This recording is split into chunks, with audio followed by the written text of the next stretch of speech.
కాకినాడ పోర్ట్లో గతంలో జరిగిన అక్రమ రవాణా గురించి ఉక్కుపాదంతో రాష్ట్ర ప్రభుత్వం అందరి సహకారంతో క్షేత్రస్థాయిలో మార్పు తీసుకురావాలనే చేసిన ప్రయత్నం చాలా వరకు మంచి రిజల్ట్సే అందిస్తూ ఉంది. అయితే కొంతమంది లారీ యాజమానులు, అదేవిధంగా ఇక్కడున్న హమాలీలు, స్థానికంగా ఉన్న వ్యాపారవేత్తలు చిన్న చిన్న ఇబ్బందుల గురించి మా దృష్టికి తీసుకొచ్చినప్పుడు ఇవాళ ఉదయం అందరు స్టేక్ హోల్డర్స్ తోటి కలెక్టర్ గారి సమక్షంలో మా శాఖ నుంచి, అదేవిధంగా స్థానిక ప్రజాప్రతినిధులు, శాసనసభ్యులు అందరితో కూడా మాట్లాడి పోలీస్ అధికారులతో కూడా చర్చించిన తర్వాత మాకు అర్థమైంది ఏంటంటే, గతంలో సుమారు 1000 నుంచి 1100 లారీలు ప్రతిరోజు కాకినాడ యాంకరేజ్ పోర్ట్కి బియ్యం సరఫరా కోసం రవాణా చేస్తూ ఉండేవాళ్ళు. ఆ పరిస్థితి మళ్ళీ తీసుకురావడానికి మేము చేయాల్సిన ప్రయత్నం ఏంటనేది మేము ఇందాక నుంచి చర్చించుకున్నాం. ఒకటేంటంటే, ఇక్కడ ఏర్పాటు చేసిన చెక్ పోస్ట్, దీన్ని బాంబే కాటా చెక్ పోస్ట్ అంటారు, దీన్ని ఇంకొంచెం ఆధునీకరణ చేసి సకాలంలో తక్కువ టైంలో, ఇప్పుడు ప్రస్తుతం ఒక్కో లారీకి 20 నిమిషాలు పడుతుంది, ఇంకా తక్కువ టైంలో దాన్ని చెక్ చేసే విధంగా మా ఎండి గారు దానికి తగిన ఏర్పాట్లు చేసే విధంగా కొన్ని నిర్ణయాలు తీసుకున్నాం. అందులో ముఖ్యమైనది ఏంటంటే, టెక్నికల్ అసిస్టెంట్స్ని మేము మా సిబ్బందిని పెంచుతాం. దాదాపు 12 నుంచి 14 మంది మనకు అవసరం అనేది ఒక నిర్ణయానికి వచ్చాం. ఆ 12 నుంచి 14 మంది అదనంగా టెక్నికల్ అసిస్టెంట్స్ని ఈ వారం నుంచే మేము ఏర్పాటు చేసి ఇక్కడ జాప్యం జరగకుండా త్వరతగిన వాళ్ళని ఆ లారీని పంపించే విధంగా మేము కార్యక్రమం చేస్తాం. దీంతో పాటు ఎన్ఫోర్స్మెంట్ అనేది మాత్రం కాంప్రమైజ్ లేదు. చెక్ పోస్ట్ పెట్టకూడదు, చెక్ పోస్ట్ పెడితే ఇబ్బంది అవుతుందనే భావన, ఆలోచన ఎవరికైనా ఉంటే దయచేసి విరమించుకోండి. ఎందుకంటే కాకినాడ పోర్ట్ ఏర్పాటు చేసింది లీగల్ యాక్టివిటీస్ కోసం, ఈ ప్రాంతానికి మంచి పెట్టుబడులు రావడం కోసం, ఈ ప్రాంతం అభివృద్ధి చెందాలి, ఇతర దేశాల నుంచి మన సరుకులు తెచ్చుకున్నప్పుడు లేదా మనం ఎగుమతి చేస్తున్నప్పుడు మంచి సౌకర్యం కల్పించాలని ప్రభుత్వం 400 ఎకరాలు దాదాపు ఒక ప్రైవేట్ యాజమానికి ఆ రోజున దారదత్తం చేశారు. ప్రభుత్వానికి వచ్చేది ఏం లేదు దీంట్లో. ఇందాక నేను వివరాలు తెప్పించుకుంటే నేనే ఆశ్చర్యపోయాను. 400 ఎకరాలకి గాను ప్రభుత్వానికి వచ్చే సంవత్సరానికి కేవలం 40 కోట్ల రూపాయలు. దానికోసం కాదు, ప్రజల కోసం ఇక్కడ మంచి వెసులుబాటు కల్పించాలి, సదుపాయాలు ఏర్పాటు చేయాలనే ఆలోచనతోటి ఇన్ఫ్రాస్ట్రక్చర్ని ప్రమోట్ చేస్తూ ప్రభుత్వం తీసుకున్న నిర్ణయం ఇది. సో కాకినాడ పోర్టు ఏ కుటుంబానికో ఒక వ్యక్తికో సంబంధించింది కాదు, ఈ రాష్ట్ర ప్రజల ఆస్తి. ఇది ఆస్తి కాపాడాల్సిన బాధ్యత కూడా మా పైన ఉంటుంది.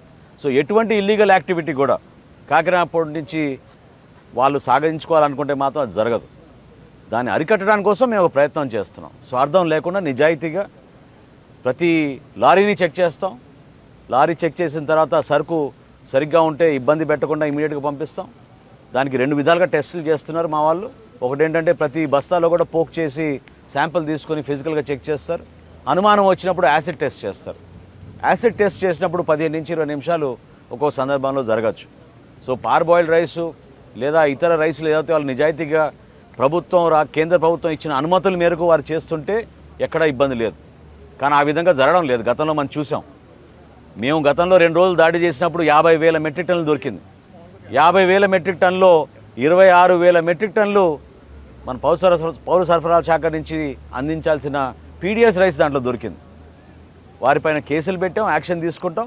అదేవిధంగా ఈరోజు ఇంకో నిర్ణయం తీసుకున్నాం. అదేంటంటే, ఎక్కడ కూడా ఇబ్బంది కలగకూడదు, వేగంగా జరగాలి, బార్జులు ఆగిపోతున్నాయి, షిప్పులు ఆగిపోతున్నాయి అనే ఆవేదన వాళ్ళు కూడా మాతో వ్యక్తపరిచారు అసోసియేషన్స్. తప్పకుండా దానికి వెసులుబాటు కల్పించడానికి ఈ రోజు నుంచి ఇంకొక చెక్ పోస్ట్ కూడా ఏర్పాటు చేయబోతున్నాం. సో లారీలు వచ్చి గంటలు వెయిట్ చేయాల్సిన అవసరం లేదు. మా ఇంటర్నల్ టార్గెట్ ఏంటంటే, కనీసం 1000 లారీలు ప్రతిరోజు వచ్చే సోమవారం నుంచి చాలా పీస్ఫుల్గా ఒక మంచి వాతావరణంలో జరిగే విధంగా పోలీస్ అధికారులు కూడా చర్చించాం. వాళ్ళు కూడా సాధ్యమవుతుందని చెప్పారు. సో 3-4 డిపార్ట్మెంట్లు దీంట్లో అనుసంధానంగా చేయాల్సిన పని కాబట్టి 3 షిఫ్టుల్లో ఉదయం 6 నుంచి 2 వరకు ఒక షిఫ్టు, 2 గంటల నుంచి 10 వరకు ఒక షిఫ్టు, 10 నుంచి ఉదయం మళ్ళీ 6 వరకు ఇంకో షిఫ్ట్. సో 3 షిఫ్ట్లో ఈ 2 చెక్ పోస్టులు కూడా ప్రతిరోజు ఇబ్బంది కలగకుండా ఇక్కడ వ్యాపారవేత్తలకు కానీ వ్యాపార కార్యక్రమాలు కానివ్వండి, లీగల్గా జరిగే ప్రక్రియకి ఎక్కడ ఇబ్బంది ఆటంకాలు కలగకుండా మా శాఖ నుంచి, పోలీస్ శాఖ నుంచి, కస్టమ్స్ నుంచి, పోర్ట్ అధికారుల నుంచి ఎక్కడ కూడా ఇబ్బంది కలగకుండా మేము సమన్వయపరిచే బాధ్యత మాది. ఆ విధంగా మేము అడుగులు వేసుకుంటూ ముందుకెళ్తున్నాం. ఈ రోజున ఇంకొక చెక్ పోస్ట్ ప్రాంగణం కూడా ఐడెంటిఫై చేసాం. ఇప్పుడు అక్కడికి వెళ్తున్నాం. అది కూడా ఫైనలైజ్ చేసిన తర్వాత సోమవారం నుంచి 2 చెక్ పోస్టులు ప్రతి ఒక్కరికి అందుబాటులో ఉంటాయని ఈ సందర్భంగా మీకు తెలుసుకోండి. ఏమండి, ఎఫ్ఐఆర్లు ఫైల్ చేసామండి.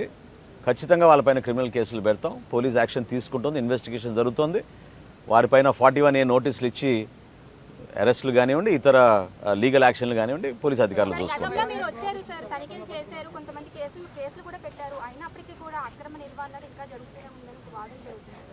ఒకే రోజులో మార్పు రాదండి. మా వంతు మేము ప్రయత్నం చేస్తున్నాం. వాస్తవంగా వాళ్ళ స్కేల్ అనేది చాలా ఎక్కువ, వాళ్ళ స్థాయి అనేది భయంకరంగా పెంచేసుకున్నారు. లోతుగా పాతుకుపోయిన వ్యవస్థ ఇది.